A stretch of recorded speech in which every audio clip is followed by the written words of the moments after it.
విజయవాడలో ఒక 3 BHK లేదా 4 BHK ఫ్లాట్ చూస్తున్నారా? అయితే ఇది బందర్ రోడ్ కి దగ్గరగా ఒక మంచి ప్లెజెంట్ లొకేషన్ లో సేల్ కి వచ్చిన గేటెడ్ కమ్యూనిటీ ప్రాజెక్ట్. పక్కా వాస్తు, ఫుల్ ఎమ్యూనిటీస్ తో చాలా లగ్జరీస్ గా నిర్మించారు. సో మీరు గనక ఒక అఫోర్డబుల్ ప్రైసింగ్ లో 3 BHK 4 BHK ఫ్లాట్ సొంతం చేసుకుందాం అనుకుంటే ఇంకా ఆలస్యం చేయకుండా కింద డిస్క్రిప్షన్ ఉన్న కాంటాక్ట్ నెంబర్ కి వాట్సాప్ కాల్ చేయండి.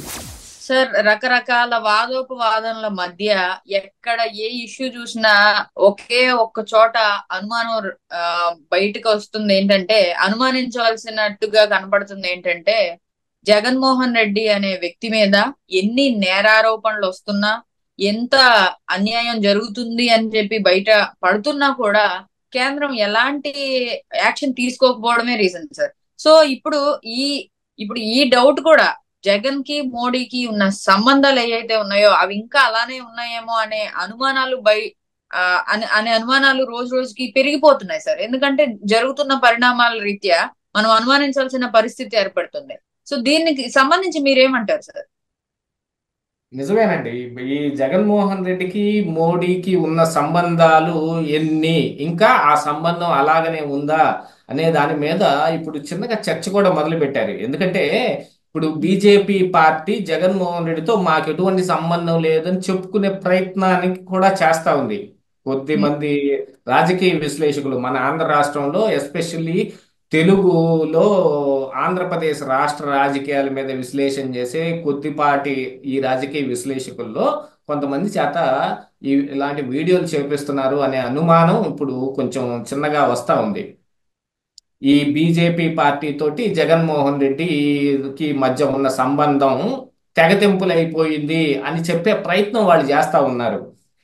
ఈ కానీ చేసే ప్రయత్నంలో ఎక్కడ కనపడట్లేదు కదా సార్. అంటే ఎక్కడ చూసినా, ఏ అంశంలో చూసినా ఎక్కడో చోట ఆయన మీద చర్యలు తీసుకునే దిశగా, సపోజ్ వివేకానంద రెడ్డి హత్య కేసు కానివ్వండి, లేకపోతే ఇప్పుడు ఈ లడ్డు విషయం కానివ్వండి, మొన్నటి వరకు జరిగిన జత్వానీ విషయం కానివ్వండి, ఎక్కడ చూసినా కొంత డిలే అవ్వడం, లేదంటే ఇంకా చర్యలు తీసుకోవడానికి ఆలోచించడం, ఇన్ని కేసుల నుంచి ఆయన్ని బయటపడేయడం, ఇంకా కేంద్రం ఆయన్ని కాపలా కాస్తుంది, ఆయన కంప్లీట్ గా ఎలాంటి చర్యలు తీసుకోకుండా ఆయన మీద కేసులు పెట్టి జైల్లోకి పంపకుండా కాపలా కాస్తుంది అనడానికి ఇవన్నీ నిదర్శనం కాదంటారా?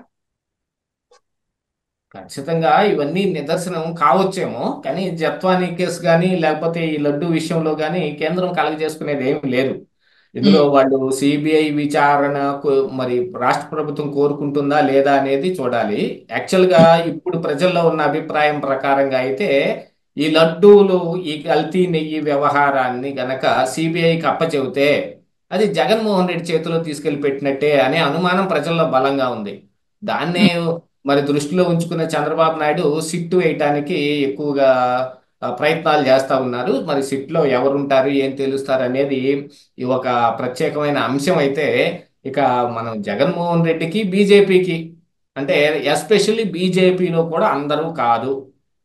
నరేంద్ర మోడీ, అమిత్ షా బీజేపీ అనుకుంటే, జగన్మోహన్ రెడ్డి వైసీపీ అనుకుంటే, ఈ బీజేపీ వైసీపీ మధ్య ఉన్న బంధం అనే దాన్ని అసలు మనం ఫస్ట్ ఆది దగ్గర నుంచి తీసుకోవాలి. వీళ్ళ మధ్య బంధం ఎక్కడ ఏర్పడింది ఎక్కువగా అనేది ఒకసారి మనం చూసుకుంటే, 2014-19 మధ్యలో ఎన్డీఏలో టీడీపీ కూడా ఉంది. చంద్రబాబు నాయుడు కేంద్ర ప్రభుత్వంలో కూడా ఒక భాగస్వామి అయ్యున్నాడు. అలాగనే రాష్ట్ర ప్రభుత్వంలో కూడా ఈ బీజేపీ భాగస్వామిగానే ఉంది. అప్పుడు ఒక ఇద్దరు ఎంపీలు కేంద్రంలో ఉంటే, ఒక ఇద్దరు ఎమ్మెల్యేలు ఇక్కడ రాష్ట్రంలోనూ మంత్రి పదవులు కూడా చేశారు. ఇద్దరు బీజేపీ వాళ్ళు రాష్ట్రంలో మంత్రి పదవి చేశారు, ఇద్దరు టీడీపీ వాళ్ళు కేంద్రంలో మంత్రిగా చేశారు. కానీ చిట్ట చివరి బడ్జెట్ వరకు వేచి చూసిన తరువాత ఆంధ్రప్రదేశ్ రాష్ట్రానికి ఎన్నో నిధులు తీసుకుని రావాలి, అభివృద్ధి చేయడానికి ఎంతో చెయ్యాలి అని అనుకున్న చంద్రబాబు నాయుడికి వాళ్ళు ఏమాత్రం సహకారం అందించలేదు. ఆ కారణం చేత ఆయన ప్రత్యేక హోదా వద్దనుకుని ప్రత్యేక ప్యాకేజీ తీసుకోవటానికి సిద్ధపడిపోయినా కూడా వాళ్ళు ఒక్క రూపాయి ఇలా ఆ ఇవ్వని కారణానికి ఆయన బయటకు వచ్చేసి నరేంద్ర మోడీని పర్సనల్ గా టార్గెట్ చేశాడు. అలాగనే మోడీ కూడా ఏం వదిలిపెట్టలేదుగా. ఆయన కూడా చంద్రబాబు నాయుడిని, లోకేష్ ని, ఇద్దరిని ఇద్దరిని పర్సనల్ గానే టార్గెట్ చేశాడు. పోలవరాన్ని ఏటీఎం వాడినట్టు వాడేశారని ఆయనంటే, ఈయన ఆ, పెళ్ళానికి న్యాయం చేయలేనోడు దేశానికి ఏం న్యాయం చేస్తాడని ఈయన అన్నాడు. ఉమ్, ఈ వ్యవహారం ఇక్కడతో మొదలైంది కాదు. ఈ వ్యవహారం అసలు ఎన్డీఏలో బీజేపీ తోటి మన టీడీపీ కలిసి ఉండటం అనేది వాజ్పేయి దగ్గర నుంచి ఉంది. ఆ వాజ్పేయి కాలంలో చంద్రబాబు నాయుడు ఏమడిగితే అది పైనుంచి ఇచ్చేవాళ్ళు. ఉమ్, ఆ రోజుల్లోనే జరిగిన మోడీకి చంద్రబాబు నాయుడికి అన్వాంటెడ్ గా జరిగిన గొడవ ఒకటి ఉంది. ఉమ్, సోద్రా అల్లర్ల విషయంలో గుజరాత్ లో జరిగిన ఈ గొడవల్లో చంద్రబాబు నాయుడు ఆంధ్రప్రదేశ్ రాష్ట్రం వస్తే నరేంద్ర మోడీని అరెస్ట్ చేసి జైల్లో కూర్చోబెడతానన్నాడు. ఉమ్, అప్పుడు ఆ నరేంద్ర మోడీ ఈ అల్లర్ల వ్యవహారం మొత్తం సమసిపోవటం కోసం ఒకంత ఈయనతో మాట్లాడే ప్రయత్నం చేసి కొంత సమర్థించుకున్నప్పటికీ ఈయన మీద ఆయనకి పీకల్లోతు కోపం ఉంది. ఉమ్, కానీ ఆయన కొత్తగా 2014లో బీజేపీలో ప్రధానమంత్రి క్యాండిడేట్ గా వచ్చాడు కాబట్టి అప్పటికి ఎన్డీఏతో ఒక సంబంధాలు నెరుపుతున్న ఈ పార్టీలు ఏదైతే ఉన్నాయో ఆ రోజు వరకు బీజేపీ సొంతగా మెజారిటీ సాధించింది ఎప్పుడూ లేదు. ఉమ్, ఈ కొత్తగా 2014లోని సొంత మెజారిటీ వచ్చింది. ఉమ్, ఆ తర్వాత 19లో బంపర్ మెజారిటీ వచ్చింది 300 పైన. అప్పటి వరకు అనుమానం ఉండటం మూలాన చంద్రబాబు నాయుడిని టీడీపీని కూడా కలుపుకొని కూర్చున్నారు. చంద్రబాబు నాయుడు మీద ఉండే కోపంతో మోడీ ఆంధ్రప్రదేశ్ రాష్ట్రానికి ₹1 విదిలించాల. ఆ ఉమ్. కారణానికి ఈయన బయటకు వచ్చాడు. వచ్చి ఫస్ట్ ఆ లో వస్తున్న సమయంలో 2019లో ఈ జరిగిన ఎన్నికల కాలంలో ఉమ్, జగన్మోహన్ రెడ్డికి ఏం కావాలంటే అది నరేంద్ర మోడీ చేసి పెట్టాడు. సిఎస్ ని మార్చటం విషయంలో దగ్గర నుంచి, డీజీపీ మార్చటం విషయం దగ్గర నుంచి, పోలీసులను అందరినీ స్ట్రీమ్ లైన్ చేసే దగ్గర నుంచి, చంద్రబాబు నాయుడు ఆఫీసుల్లో సిబిఐ వాళ్లే సూట్ కేసులు తీసుకొచ్చి, విజయవాడలో జరిగింది ఈ సంఘటన, వాళ్లే సూట్ కేసులు తీసుకొచ్చి ఆడ పెట్టి ఎవరినో పట్టుకోబోయే చేసే ప్రయత్నాన్ని చంద్రబాబు నాయుడు ముందే పోలీసుల ద్వారా బయట పెట్టిన దగ్గర నుంచి ఏం కావాలో అవి చంద్రబాబు నాయుడు మీద ఉన్న కోపంతో జగన్మోహన్ రెడ్డికి పనికొచ్చాడు.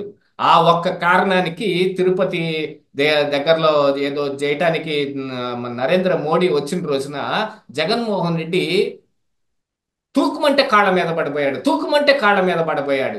లేపి ఉమ్, నుంచోబెట్టడం, ఈయన కాళ్ళ మీద పడబోవటం. అంటే ఎంత భక్తి భావం వచ్చేసింది చూడండి ఆ రోజున జగన్మోహన్ రెడ్డికి. అంతా రావటానికి కారణం ఏంటి? చంద్రబాబు నాయుడు మీద మోడీకి ఉన్న ద్వేషం. ఆ వ్యతిరేకత. తర్వాత ఆ తరువాత 24 వరకు, 2019 నుంచి 24 వరకు బీజేపీకి సొంతగానే మెజారిటీ ఉన్నప్పటికీ రాష్ట్రం ఆ, రాజ్యసభలో వాళ్ళకి సరైన మెజారిటీ లేదు. చిన్నగా వైసీపీకి మంచి బలం వచ్చింది. ఏదైనా ఒక బిల్లు చిన్నగా నెగ్గించుకోవాలంటే వీళ్ళ బలం అవసరమైంది. అట్లాగనే లోక్సభలో కూడా 2/3 మెజారిటీ కావాలంటే అప్పటికి లోక్సభలో 4వ అతిపెద్ద పార్టీగా వైఎస్ఆర్ కాంగ్రెస్ పార్టీ ఉంది. మన ఈయనకు కూడా ఒక స్పీకర్ ఇచ్చారు, మిథున్ రెడ్డికి కూడా. మెయిన్ ఉమ్, స్పీకర్ కాకుండా మిగతా కొంతమంది ఉంటారు చూడండి. అలాగా ఈ మిథున్ రెడ్డికి కూడా ఇచ్చారు ఆ కాలంలో. ఆ టైంలో అంటే వాళ్ళకి అంతమంది ఉన్నారు ఆ రోజున ఆ, ఎంపీలు. అందుకని ఇవ్వటం జరిగింది. అప్పట్లో మరి జగన్మోహన్ రెడ్డి కేంద్రం నుంచి పెద్దగా ఏం అడగలేదు. మాకు ఆ నిధులు కావాలని ఈ నిధులు కావాలని ఏమీ కోరనప్పటికీ జగన్మోహన్ రెడ్డి మోడీ కోరుకున్న 2 కోరికల్ని నెరవేర్చడానికి సిద్ధపడ్డాడు. ఒకటి, అమరావతి రాజధానిని చంపేయటం. ఎందుకంటే డొలేరో సిటీకి తలదన్నే విధంగా అమరావతి తయారు కాబోతుంది కాబట్టి డొలేరో అనే విషయంలో నరేంద్ర మోడీ అడ్డంగా ఉమ్, దొరికిపోయాడు. ఏమీ చెయ్యలేటం కుదరదు, ఇతని పెద్ద మొనగాడేం కాదు అనుకునేదాకా ఈ రోజు కూడా డొలేరో సిటీ చూడండి, ఎక్కడ ఊసు కూడా ఉండదు. ఉమ్, ఆ డొలేరో సిటీని తలదన్నే అమరావతి ఇక్కడ నిర్మాణం కాబోతున్న దాన్ని చంపేయటానికి ఒక కోరిక, పోలవరం కట్టకుండా ఆగిపోవటం అనేది రెండో కోరిక. ఎందుకంటే పోలవరానికి డబ్బులు ఇవ్వాల్సింది కేంద్రం, కాకపోతే ఉమ్, రాష్ట్ర ప్రభుత్వం ఖర్చు పెట్టి కేంద్ర ప్రభుత్వం దగ్గర రియంబర్స్మెంట్ చేసుకుంటుంది. ఆ విషయంలో మోకాలు అడ్డం పెట్టడానికి చంద్రబాబు నాయుడు ఉన్నప్పుడే R&R ప్యాకేజ్ మాకేం సంబంధం లేదన్నారు. ఉమ్, వీళ్ళు చూడండి, ఆంధ్రప్రదేశ్ రాష్ట్ర ముఖ్యమంత్రి చంద్రబాబు నాయుడు అవసరమైతే రక్షణ నిధులు కూడా వాళ్ళ రాష్ట్రానికి కేటాయించమనేటట్టున్నాడే అనే సెటైర్లు, వెటకారపు మాటలన్నీ మాట్లాడారు ఆ రోజున. ఉమ్. అది జగన్మోహన్ రెడ్డి వాళ్ళకున్న రెండు కోరికల్ని పోలవరం కట్టకపోవటం, అమరావతిని చంపేయటం, ఈ రెండు కోరికల్ని తీర్చే దిశగా ఈయన కూడా అడుగులు వేశాడు. అందుకని ఈయనకి ఎఫ్ఆర్బిఎం పరిధి దాటి ఎన్ని అప్పులు చేస్తున్నా అన్నిటికీ మరి కేంద్రం నుంచి వీళ్ళకి సహకారం వస్తుంది. కోర్స్ ఈయన మీద సిబిఐ కేసులు, ఈడీ కేసులు తీసేయటం అనేది జరగలేదు. కాకపోతే దాంట్లో బీజేపీకి ఒక ప్రయోజనం ఉంది. అవి రెండు తీసేశారనుకో ఈయన పిలకు వాళ్ళ చేతిలో ఉండదు కదా, జగన్మోహన్ రెడ్డి వాళ్ళ చేతిలో ఉండదు కదా.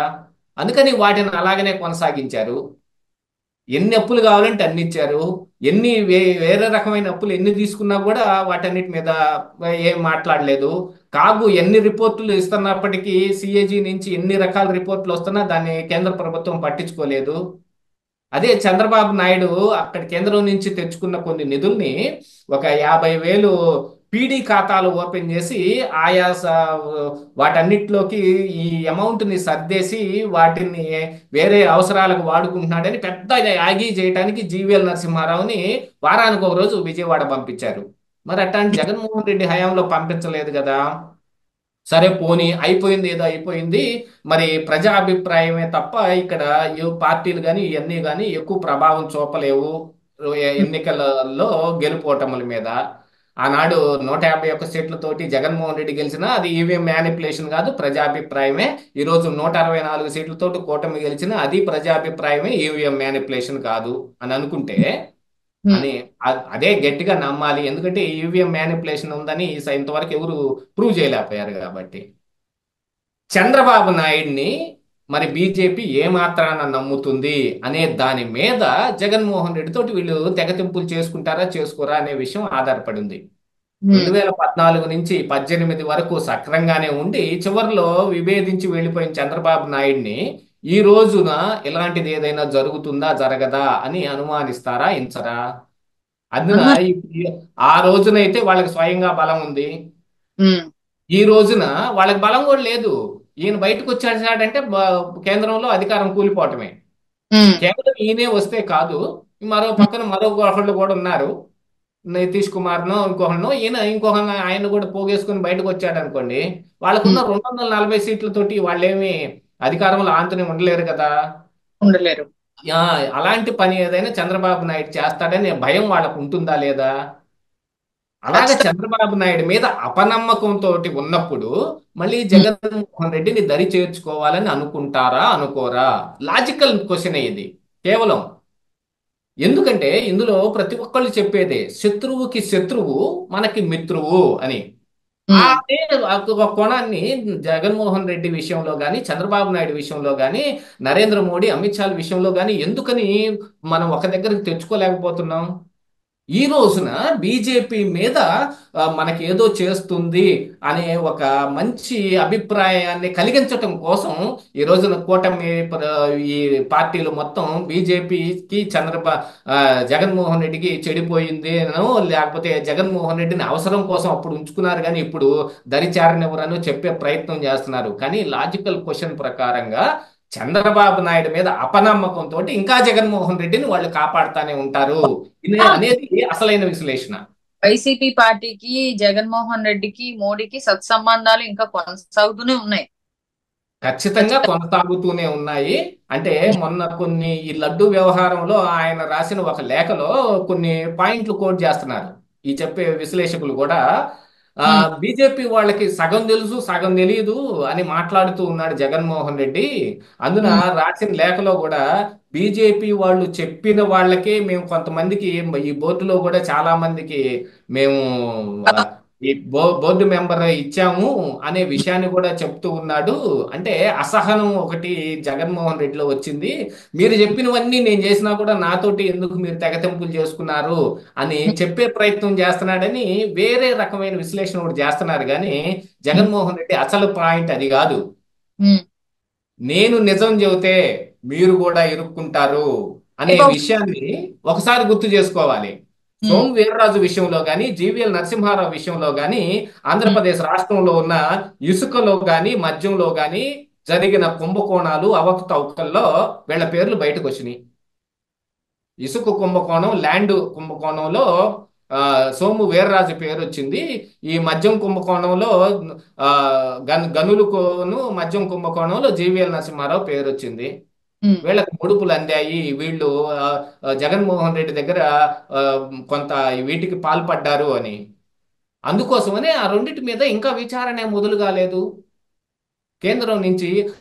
అదే జార్ఖండ్ లో మరి హేమంత్ సోరెన్ ఎవరికో ఇచ్చిన కొంత ల్యాండ్ మీద వెంటనే ఆయన అరెస్ట్ చేశారు. అదే ఢిల్లీలో కేజ్రీవాల్ ని మద్యం కుంభకోణంలో మరి ఎన్నో నెలలు జైల్లో పెట్టారు. కాకపోతే అక్కడ వాళ్ళని గట్టిగా ప్రత్యర్థులుగా భావిస్తున్నారు బీజేపీ, అందుకని వాళ్ళని చేశారు అని అంటే, ఈడ జగన్మోహన్ రెడ్డి మాత్రం వదులుకోవాల్సిన అవసరం ఎందుకు వచ్చింది? ఈయన ఈ ఆ, ఇప్పుడు గెలవలేదు కాబట్టి ఫ్యూచర్ లో గెలవడు అనేది ఎవడు రూల్ చేయలేడు. దాంతో పాటుగా చంద్రబాబు నాయుడు ఇప్పుడు కలిశాడు కాబట్టి రేపు బయటకు వెళ్లకుండా ఉంటాడు అని ఎవడు ప్రెడిక్ట్ చేయలేడు. 14-19 మధ్య జరిగిన విషయాలు ఈ రోజున మళ్ళీ జరుగుతాయి. ఎందుకంటే ఆ రోజు కంటే ఇప్పుడు ఈ రోజున ఆంధ్ర రాష్ట్రం ఇంకా కుదేలైపోయి ఉంది. ఇంకా ఎక్కువ కేంద్రం నుంచి సాయం పొందాల్సిన పరిస్థితులు ఆంధ్రప్రదేశ్ రాష్ట్రం ఉంది. అయినా కూడా వీళ్ళు మనకి అప్పులే ఇస్తున్నారు తప్ప నిధులు ఏమి ఇవ్వడం లేదు. కేంద్ర ప్రభుత్వం మన పూచీకత్తు మీద 15,000 కోట్లు వరల్డ్ బ్యాంక్ నుంచి ఇప్పించింది అప్పే. మేం కడతాము అని వాళ్ళు చెప్పిన 33 సంవత్సరాల తర్వాత ఏం జరిగింది ఎవరు చెప్పలేరు. ఈ తిరిగి కట్టే రోజుకి ఏమవుద్దో ఎవరు ఊహించలేరు. ఏ రోజునైనా చేతులు వేయొచ్చు, ఎత్తేయొచ్చు అనేది అందరికీ తెలిసిన అంశమే. ఇక ఇప్పుడు చెప్పండి, మరి ఇప్పుడు ఆంధ్రప్రదేశ్ రాష్ట్రానికి నిధులు ఇస్తేనే మరి బీజేపీ పార్టీ ఖచ్చితంగా ఏ, ఇప్పుడు మన రాష్ట్రాన్ని అభివృద్ధి చేయటానికి పూనుకున్నట్టు లెక్క. నిధులు ఏమి ఇవ్వడం లేదు.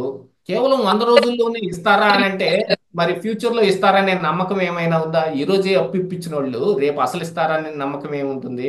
అందున చంద్రబాబు నాయుడిని అయితే వాళ్ళు ఏ కోశాన నమ్మరు. ఉమ్. ఆయన ఏ రోజైనా బయటికి వెళ్తాడనే ఊహ ఈ రోజుకి బీజేపీని ఎప్పుడు వెంటాడుతూనే ఉంటుంది. ఉమ్.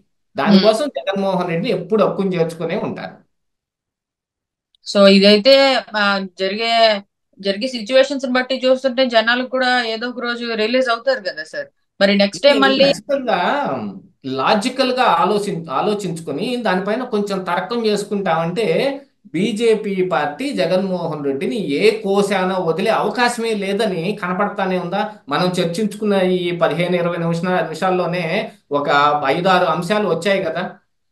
అవును సార్. జగన్మోహన్ రెడ్డిని వదిలేయటానికి వాళ్ళకి ఒక్క కారణం కూడా లేదు. ఉమ్, చంద్రబాబు నాయుడుతో విభేదించడానికి వాళ్ళకి ఎప్పుడు 6 కారణాలు రెడీగా ఉంటాయి. ఉమ్, చంద్రబాబు నాయుడు నమ్మకమైన మనిషి కాదు. చంద్రబాబు నాయుడు ఎప్పుడు వచ్చి ఆంధ్రప్రదేశానికి ఆ రాష్ట్రానికి నిధులు కావాలని అడుగుతూ ఉంటాడు. ఉమ్, చంద్రబాబు నాయుడు ఏ రోజైనా సరే మనల్ని వదిలేసి వెళ్ళిపోతాడు.